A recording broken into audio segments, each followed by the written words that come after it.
Eu sou a doutora Kátia. Hoje nós estamos aqui com a doutora Júlia Rachid, Caroline Ramos e Rita Nunes. Nós iremos falar hoje sobre uma revisão que está muito na mídia, digamos assim, que está na moda, que é a revisão da vida toda, a revisão da vida inteira. Então nós vamos falar um pouquinho do que é essa revisão, por que ela existe, né? Quem tem direito de pedir essa revisão, se tem prazo, né, para entrar na justiça, enfim, nós vamos falar um pouquinho sobre esse tema, sobre essa revisão, e para que vocês possam saber melhor e ingressar com a ação, correr atrás do seu direito, para que você tenha sempre um benefício com uma renda melhor, ou seja, um melhor benefício. Vamos lá? Então vamos falar um pouquinho do que é essa revisão da vida toda ou da vida inteira, né? Por que tem esse nome? Vamos lá. Júlia, o que você vê, assim, o que é para você, o que é a revisão da vida toda? Então, o que todo mundo aí vê na mídia, né, é que na verdade essa revisão da vida toda é para incluir todo o período de trabalho do segurado, né? Ou seja, antes de julho de 1994. E nesse contexto é importante explicar para o pessoal de casa como se deu essa possibilidade de revisão da vida toda, né? O que acontece? A gente tinha lei, né, que previa uma forma de cálculo e depois isso foi alterado por uma outra lei. E para tentar beneficiar aqueles que tinham expectativa de direito, ou seja, que estavam ali para se aposentar, foi criada uma regra de transição, né? Em tese, essa regra era para realmente só ser transitória, só que o INSS acabou acatando essa regra e tornou ela permanente e aplica até hoje, né? De todos os benefícios que são requeridos, ele entende que deve ser contado o tempo após julho de 1994.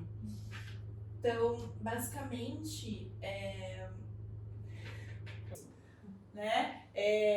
O que a Júlia estava dizendo, e isso é muito importante, essa questão, que poucas pessoas sabem, né? Que quando há uma mudança drástica nas regras, assim como teve agora, nós tivemos recentemente uma reforma da Previdência, quando há uma mudança drástica, então cria-se, porque tem aquelas pessoas que têm o direito adquirido, vamos chamar de grupo A, aí nós temos o grupo B, que estaria aí na expectativa desse direito, e nós teríamos o grupo C, que são aquelas pessoas que passam a contribuir a partir da mudança da lei, da reforma, né? Que é o que aconteceu agora também. Então, nesse caso, que são esse pessoal do grupo B, que teria a expectativa de um direito, ou seja, ele já contribuiu, esperava se aposentar naquelas normas que existiam em tal data, só que vem a lei e diz, não, você não vai me aposentar mais assim. Então, mas como eu posso me aposentar? Olha, você tem essas regras permanentes e você tem essa regra de transição. E essa regra de transição, ela vem justamente para amenizar o impacto, né? Porque normalmente as regras mudam e no direito previdenciário para pior, né? Que foi agora que aconteceu também com a reforma da Previdência. Então, nesse caso também. Então, ele vem assim, olha, eu vou mudar, mas você tem um tempo aí para se enquadrar, eu vou te dar aqui algumas opções, que são as regras de transição. Nesse caso que ocorreu em 1999, né, que também houve uma reforma da Previdência lá naquela data, essa regra mudou a forma de cálculo, né, e aí ele falou, olha, criou-se uma regra de transição e uma regra permanente. Porém, na maioria dos casos, essa regra de transição, ao invés de amenizar o impacto que ia causar no cálculo do benefício, ele piorou, ele foi ao contrário. Então, o que se tem é que o que se pede, na verdade, né, que a gente chama revisão da vida toda, da vida inteira, mas na verdade é que afastar essa regra de transição e eu quero, na verdade, a regra permanente, porque é mais benéfica. E isso a depender do caso, como é que a gente vai discorrer aqui e vai falar a respeito. Então, a princípio é isso. E por que revisão da vida toda, revisão da vida inteira? Foi uma pessoa até que deu o nome a essa revisão. Por quê? Porque, na verdade, a regra permanente, ela fala de todo o período contributivo, ou seja, toda a vida de trabalho da pessoa. E por isso que a revisão da vida toda, ou seja, revisão para incluir todas as contribuições daquela pessoa. Se ela começou a trabalhar desde 1974, por exemplo, né? Então a gente está falando de 94, mais 20 anos de contribuição. Então isso aconteceu, isso bastante gente pode ter direito, principalmente nos casos de aposentadoria por idade, porque às vezes a pessoa contribuiu bastante lá atrás e depois parou. A gente vai falar um pouquinho mais pra frente, né? Então é só para vocês entenderem aí a questão dessa revisão, né? Para não falar assim, mas por que antes de julho de 94? Por que depois? Enfim, tudo isso. Então é só para situar. E por que o governo também, legal falar isso, por que o governo estipulou julho de 94? Mas, não, eu creio assim, que não foi, olha, algum número. Primeiro que foi a questão da mudança da moeda para o real, foi em julho de 94. Então, para ver no sistema dele ficaria mais fácil o cálculo, né? E segundo, tem pessoas que entendem devido à regra que existia antigamente, que as pessoas, que o cálculo era feito com base nos últimos 36 salários de contribuição, né? Muita gente se aposentou dessa forma, né? E conhece, às vezes fala assim, mas não são só os últimos 36, né? Não mais agora, mas antigamente era. Então, me parece, como foi julho de 94 e a mudança foi em novembro de 99, há quem diga que o legislador na época que houve essa mudança foi para que entre julho de 94 e 99 daria aproximadamente 60 meses. Então, como existiu um divisor mínimo, e aí ele coloca um divisor de 60%, aí teria aí um período base de cálculo, ou seja, um número de contribuições que daria 36, que era mais ou menos como era antigamente. Então, essa regra foi mesmo para ser transitória, né? Porque para reduzir aquele impacto que ia ter, não era mais 36, era a partir de julho de 94 a novembro de 99. Então, quem se aposentou ali próximo a essa reforma, não sentiu grandes impactos. Vejam, porque já era os 36 últimos. E ele já estava beirando ali os 36. Mas ela começou a causar impacto de valores à medida que o tempo foi passando, né? Então aí surgiu essa revisão. Mas aí a gente vai falar, né? Tá, você falou aqui, a gente falou que o que é essa revisão? Tá, mas eu quero saber se eu tenho direito ou não, né? E quem pode ter direito? A gente nunca pode afirmar quem tem direito, né? Falaram que eu tenho direito. É quem pode ter, porque a gente sabe que, a gente vai falar aqui também, que precisa ter cálculo. Mas quem pode ter direito a essa revisão? Quem que quer falar um pouquinho? Vou falar. Essa questão de quem pode ter direito é todo o segurado, né, que teve as suas funções laborativas anterior a 99. E, na verdade, a revisão, a gente gosta sempre de explicar para o cliente, o que a gente pega aí as contribuições anteriores a 94, porque, na verdade, assim, a grande maioria das pessoas que hoje tem, na verdade, esse tipo de revisão, ela é para pessoa que é aposentada, seja tempo de contribuição, idade, e os outros benefícios também. O especial também. Por invalidez, né? Sim. A própria pensão por morte também. Sim. Mas é o que a gente sempre fala. Anterior a 94, pessoas que trabalharam nesse período, na maioria das vezes a contribuição ali nesse período era muito alta. Exato. E depois desse período, as contribuições eram menores, né? Então a gente sempre tem que explicar isso, que esse tipo de contribuição, esse aumento que era lá, anterior a 94, isso causa uma diferença enorme na renda final da pessoa. E que, na verdade, a gente pega esse período, logicamente, tem que se ter um cálculo para ver se realmente a pessoa tem esse direito, porque não é todo mundo que teve contribuição lá que provavelmente tenha, e isso no final gera um aumento na renda da pessoa.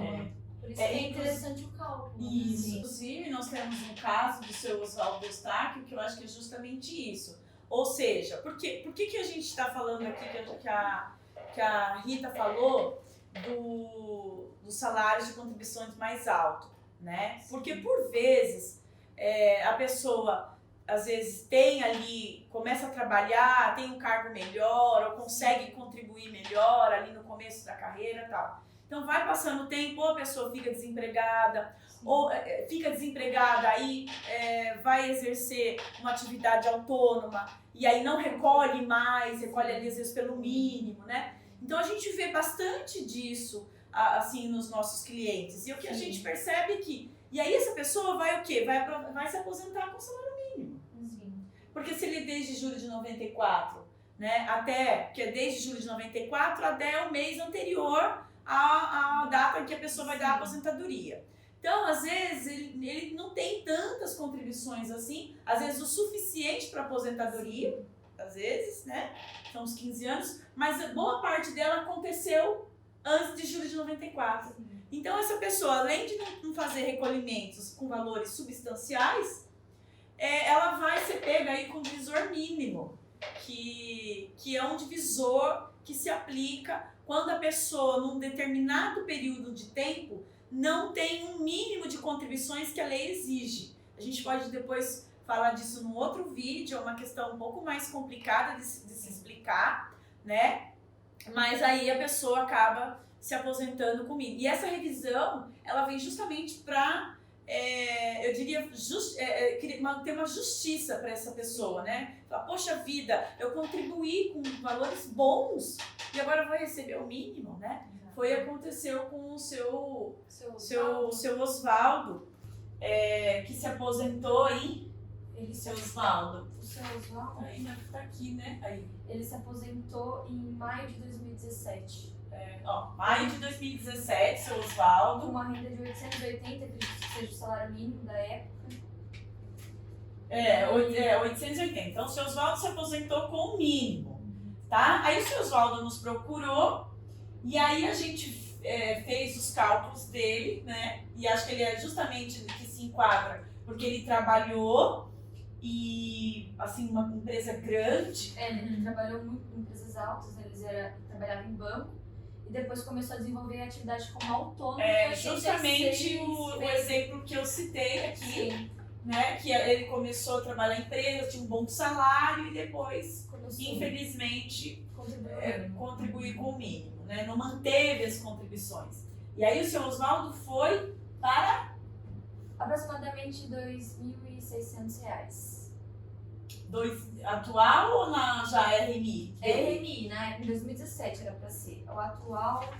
olha, veja, de R$880 foi para 2.600. Nós estamos falando aí mais de 300%, né? Bem mais. Isso, gente, é um caso concreto, tá? A gente não está trazendo aqui. Então, só para vocês entenderem o que é essa revisão e quanto ela pode ser significativa na alteração aí de renda, tá? Então, como a Rita falou, quem pode ter direito? Qualquer pessoa, qualquer aposentado, desde que tenha se aposentado após a reforma, ou seja, após 26/11/99, e tem contribuições anteriores a julho de 94, sobretudo aquelas que tiveram contribuições mais gordas, né? Mais substanciais, e além daquelas aposentadorias, às vezes nem teve tão assim contribuições, digamos assim, substanciais, mas que manteve, só que aí aplicou-se o mínimo, e quando aplica-se o mínimo, mesmo que a média aritmética simples tenha ficado acima, na hora que ele vai aplicar o mínimo, ele vai cair, vai ficar muitas vezes abaixo do mínimo, e aí a pessoa recebe o salário mínimo, tá? Eu falei muito mínimo, mas é assim mesmo. Tá bom? Só para explicar aí para vocês. Inclusive o que a Rita comentou, que não é só para aposentadoria, né? Esse benefício aí da revisão da vida toda. É cabível também para pensão por morte, inclusive, né? Seja ela decorrente aí de uma aposentadoria do falecido ou não, né? Que é possível. Exatamente, aí só tem que verificar se essa pessoa que faleceu tinha essas contribuições antes de julho de 94, que é possível avaliar através do cálculo, né? Se é benéfico e se tem um provável aumento aí na renda que vai repercutir na pensão por morte da pessoa. A da pensão por morte é muito importante você ter lembrado disso, porque muitas pessoas falam, meu marido já faleceu, né? Eu recebo a pensão dele. Será que eu também posso pedir? Pode, a gente vai explicar também que tem prazo, mas a princípio pode, tá? Se tiver dentre outros requisitos necessários, também pode. E aí, só para relembrando aqui, né, a questão do cálculo já falou, a gente sempre fala que pode ter direito, então é um provável direito. Por que provável? Porque precisa do cálculo. Porque tem vezes, e a gente está acostumado aqui, tem gente que a gente, acho que pode ter direito, vai fazer o cálculo certinho e ver que, na verdade, se ele escolher a regra permanente, ou seja, se ele fizer a revisão que ele quer, o benefício vai ser menor. Opa, então melhor que ficar com o que já tem, né? Do que ter aí a aposentadoria diminuída. Então, necessário, antes de entrar na justiça, antes de ingressar com a ação judicial, fazer o cálculo. A gente vai falar isso aqui diversas vezes para ficar claro aí para vocês a importância desse cálculo, tá bom? E o que mais que a gente pode falar aqui desse assunto? O que mais que a gente pode falar aí para o pessoal aí de casa, que eles podem saber? Sabe o que eu acho interessante falar? Tentar do entendimento, né? Isso. Tá, eu vou entrar com a ação, mas como é que tá essa ação? Qual é o entendimento do judiciário? Né? Quem quer falar um pouquinho? Quer falar, Júlia? Na verdade, o STJ, né, o Superior Tribunal de Justiça, ele já decidiu de forma favorável, né? Ele entende que é possível essa revisão da vida toda. A situação atual é que agora aguarda o julgamento do Supremo Tribunal Federal, né, do STF, para decidir se realmente é cabível ou não essa revisão, né? E aí, por conta disso, quem está dando entrada hoje numa ação, por enquanto ela vai ficar suspensa, né? Até aguardar esse julgamento, enfim, e ser definitivo, né? Sim. Como você disse, o STJ, ele deu ganho de causa aos aposentados e pensionistas, né? Aí todo mundo comemorou, né? Inclusive nós tivemos uns casos, né? Não foram tantos, mas tivemos de que não chegou a suspender, então a pessoa já teve aumento na renda e já até recebeu os atrasados, que é o caso da dona Miriam, né? Então a gente teve um caso, só que aí, a partir da decisão que teve do STJ, logo após, teve a suspensão dos processos. Então, como é que tá agora? Porque às vezes já entrou com a ação, tá lá com o advogado, falou assim, mas meu advogado falou que essa ação está suspensa. Sim, ela está suspensa, tá bom? E aí ela só vai voltar a ter o andamento quando a gente tiver o julgamento do Supremo Tribunal Federal, como muito bem a Júlia falou. Então, essas ações estão suspensas, tá bom? Mas aí, elas estão suspensas, e aí, mas você está aqui falando pra gente... Não entra mais. Não entra mais, mas você está falando que pode entrar com ação? Como é que fica? O que vocês acham? O que vocês têm para falar aí pro pessoal de casa? Deve ou não deve entrar agora com a ação? Com certeza. Com Antes é certeza. fazer o cálculo para saber se tem direito, mas tem que entrar com a ação mais rápido. Apesar da suspensão, Sim. é isso que a gente quer dizer, tá? Apesar de estar suspenso os processos. O tema está suspenso. Isso. Né? E os processos também. Sim. Mas não impede que a pessoa vá lá e entre com ação. Primeiro, não impede. Mas o que vocês falam? Se vale a pena entrar com ação? Vamos falar para o pessoal de casa, né? O nosso entendimento, a nossa orientação. Vale ou não vale a pena entrar agora com ação? Ou vamos expor, orienta a esperar? Como é que fica? Olha, tem que entrar com ação, principalmente aqueles casos que já tá dando para dar o prazo de 10 anos. Às vezes você quer esperar sair o julgamento ou algo do tipo para ver se vai ser favorável ou não. E acaba que já viu que passou o seu tempo de estar entrando com a ação. Então, eles têm que estar prestando atenção no prazo decadencial, que na verdade conta a partir da data do mês do primeiro benefício, né? Então, a pessoa recebeu o benefício e começa a contar a partir daquele mês. Que é o prazo para a pessoa efetivamente poder pedir esse direito, né? Sim. E poder ter essa Vamos revisão. deixar bem claro qual é o prazo para a pessoa entrar com a ação. Qual é o prazo? Vamos deixar bem claro, assim, para não ter dúvida. 10 anos. 10 anos. Que nem 10 anos a contar de... do primeiro benefício. Primeiro mês do benefício. Isso. Porque muita gente acha que é da data que aparece ali. Ah, eu me aposentei em... Vamos pôr a data de 3/2/2010. Eles acham que começa a contar daquele mês. Aí, nesse caso, vamos pôr, gente, um exemplo. 3 de fevereiro de 2010.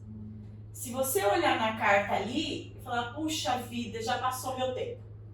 Porque nós estamos em 3/2/2021, portanto, 11 anos. Então, já teria passado o tempo. Aí eu vou falar assim, doutora, alguém me pergunta, já passou o prazo? Eu vou falar, depende. E por que depende? Porque depende do data que você passou a receber a primeira prestação do seu benefício, o primeiro valorzinho. É dessa data que vale. Porque às vezes a pessoa deu a entrada, a INSS demorou de analisar o benefício, aí teve que entrar com recurso, às vezes teve que entrar com ação e demorou para essa pessoa receber. Então, não deve olhar a data que consta ali na carta de concessão, ali a data que se aposentou, mas a data em que recebeu o primeiro benefício. Então é importante isso. Né? Então, primeiro, é importante observar o prazo. Então, para aquelas pessoas que já estão ali próximo de perder, é importante não esperar mais do que nunca, né? Como é que eu vou esperar ter uma decisão favorável. Pronto, se teve, já foi, passou. Se aposentou em 2011, né? O prazo tá... quem se aposentou em 2011, então corra. Corra para não perder. Porque se o julgamento já é favorável no Superior Tribunal de Justiça, então, se for favorável no Supremo Tribunal Federal, que a gente vai falar disso a respeito, então, né, se ela não entrar agora, ela vai perder. Mas qual outro motivo? Tem outros motivos para que ela não perca tempo e vá lá ingressar com a ação judicial? Tem outros? Tem a prescrição quinquenal, né? Explicar, doutora Júlia. Que aí seriam as parcelas, né? O que acontece? Por exemplo, a gente entra com uma ação judicial no dia de hoje. Tem a prescrição quinquenal, que é retroagir, né? Voltar aí 5 anos desde a data de hoje. Então, a pessoa entrou com a ação em 2021, a pessoa vai receber desde 2016. Só que, por exemplo, às vezes ela se aposentou em 2011, vamos supor que aí está dentro do prazo de 10 anos, né?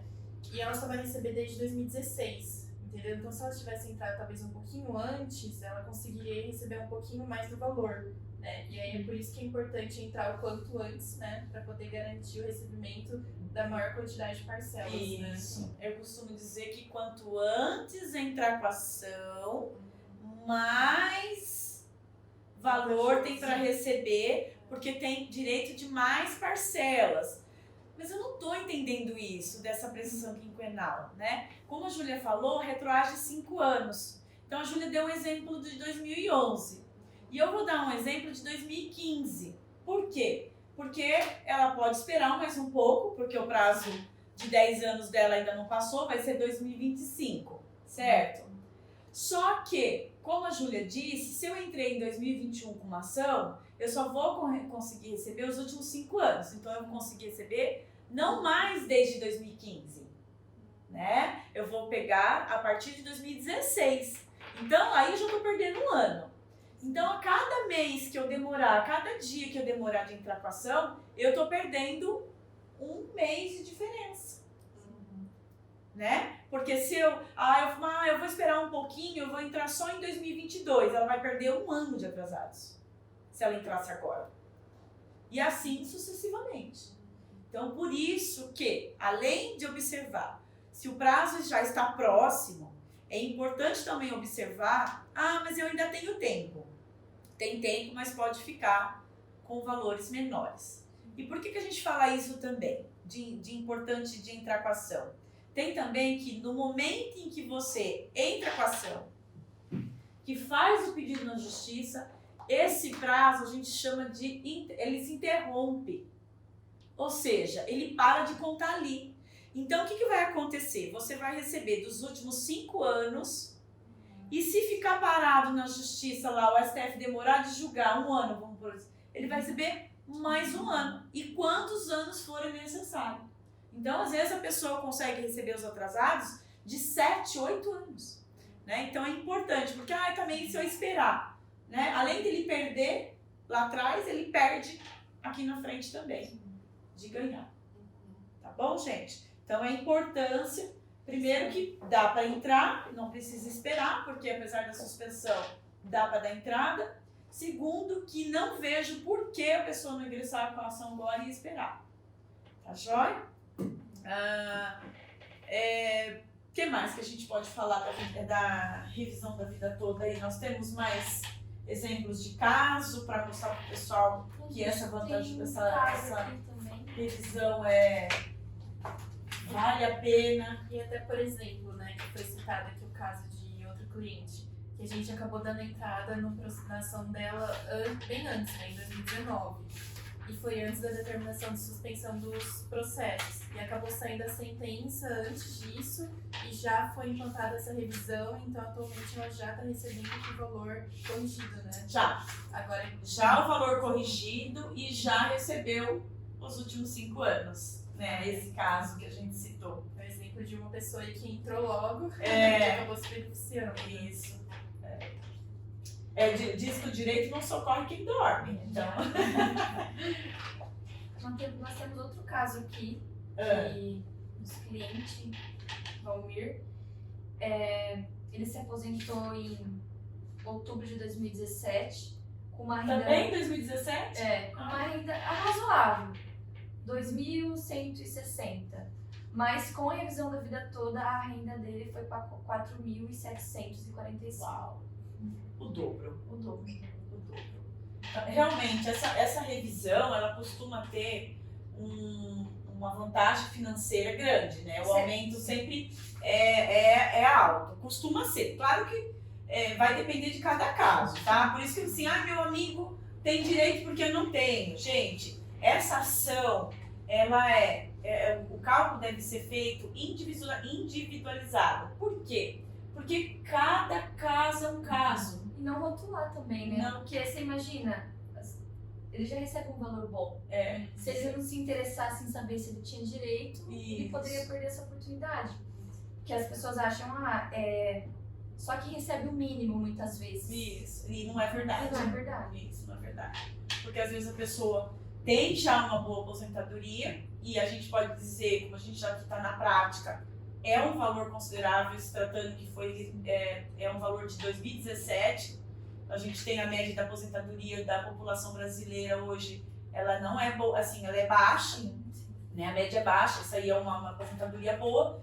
Então, se a pessoa fala assim, eu não tenho direito não, eu já recebo X, o pessoal está falando aí que mais tem direito quem recebe ali próximo do mínimo, o que não é verdade, né? A pessoa às vezes tem uma boa aposentadoria e pode melhorar ela ainda mais, né? Aí com essa revisão. Outra coisa importante aqui, né? A gente vai da questão que nós acabamos de falar, de ser imprescindível o cálculo e não pode generalizar, como a gente acabou de dizer, né? Que a gente atende muita gente assim. Mas às vezes vem ele e o amigo tem direito e ele não consegue entender, ele não se conforma, tá? Mas eu tô dando esse exemplo porque cada caso é caso, então pode ser que você traga o amigo vai ter direito. De irmãos, né? De irmãos também. Que um teve direito e o outro não. Então vai depender aí de como foi a vida de trabalho dele contributiva, tá bom? E aí acho que a gente pode falar por fim, né? O que esperar do STF? Não sei se alguém quer falar um pouquinho a respeito, o que a gente pode aguardar aí do STF, né? ultimamente ele não tem sido muito amigável com os aposentados, com os pensionistas, né? Nós tivemos aí a decepção na ação da desaposentação, que era uma ação que os aposentados viam aí uma forma de ter sua renda mensal reajustada, aumentada, né? Por ter continuado a contribuir mesmo após aposentar, continuou contribuindo como está acontecendo com muitos aposentados hoje, mas o STF entendeu que não era possível essa revisão. E aí, o que esperar, né, desse tema? A gente tem isso. Será que você vê a possibilidade do STF julgar essa decisão favorável para os segurados? Ou então vai fazer igual a desaposentação, falar que não? Eu tenho aqui para mim, pela minha experiência, que há sim uma grande possibilidade nesse caso, diferente da aposentação, que a gente vai explicar, dele ter que essa revisão seja aceita. Por quê? Primeiro, que ela está na lei. Como a gente já disse, houve uma mudança. Tem a regra de transição e tem a regra permanente. Ou seja, eu não quero a regra de transição, eu quero a regra permanente, porque é mais benéfica. Né? E está lá a previsão de que como é feito o cálculo. Então, não é uma coisa que a gente está inventando. Está lá na lei. Né? Então, primeiro que ele está na lei. Então, o STF vai dizer, olha, não é que como ele falou da desaposentação, que não estava previsto legalmente esse tipo de tese da desaposentação, continuar contribuindo e se aposentar. Então, essa foi a justificativa do STF. Agora está na lei, então não tem o que fazer. E segundo, que o STF recentemente, ele deu um ganho de causa para uma tese chamada melhor benefício, que é o que a gente colocou aqui, né?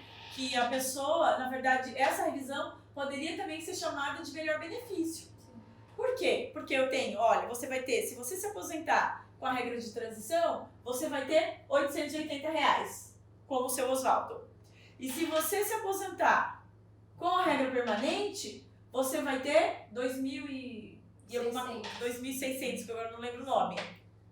O nome o número, né? Exatamente. Vamos pôr 2.600.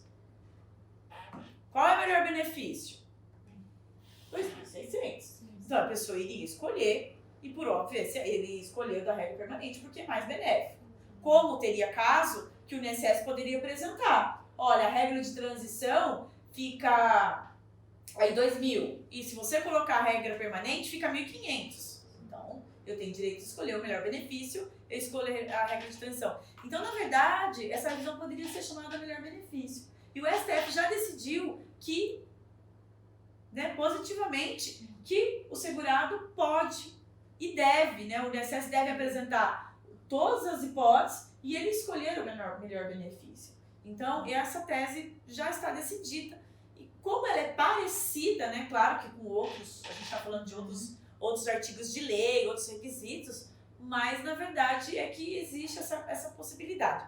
Por isso que nós, né, que trabalhamos na área já há alguns anos, a gente já viu de tudo, então a gente entende que essa revisão, ela tem aí uma grande possibilidade de ser julgada procedente, né, pro segurado, ou seja, favorável ao segurado. E aí todas essas ações, tomara que isso aconteça logo, né, para que todas essas ações que já estão ajuizadas, que já estão na justiça, possam ter o seu regular andamento, né, e aquelas que entrarem agora também possam caminhar e ter uma procedência, né, um ganho de causa, para que os segurados possam definitivamente aí ter um aumento na sua renda, né, e ter um melhor benefício, e aí também, consequentemente, receber os atrasados que lhe foram tirados. Porque você fala assim, nossa, receber os atrasados dos últimos 5 anos, sim, né, poderia receber da vida toda do benefício ali que foi aposentado. Mas tem uma regra que só pode receber dos últimos 5 anos, então é um benefício que foi tirado dele, então nada mais justo ele receber agora com juros e correção monetária, viu? É recebido. Então fica aí a dica pro pessoal, tá? Aí do pessoal de casa que tem essa revisão, então procurem quem quer falar aí do cálculo, que deve ser um especialista na área, diferente do que as outras pessoas falam, porque pode errar e ao invés de aumentar, né? Sim. Vamos aí deixar claro para o pessoal de casa a importância aí do... Procurar um especialista, né? Não é isso, gente? Sim, com certeza. Contratar aí um advogado especialista na área, sobretudo porque precisa ter cálculo, né? Precisa entender do assunto. E aí às vezes, ao invés dele ter aí um aumento na renda, ele pode acabar se decepcionando e vir com uma redução, tá? Então, aí a importância de procurar um advogado especialista, mas de sua confiança.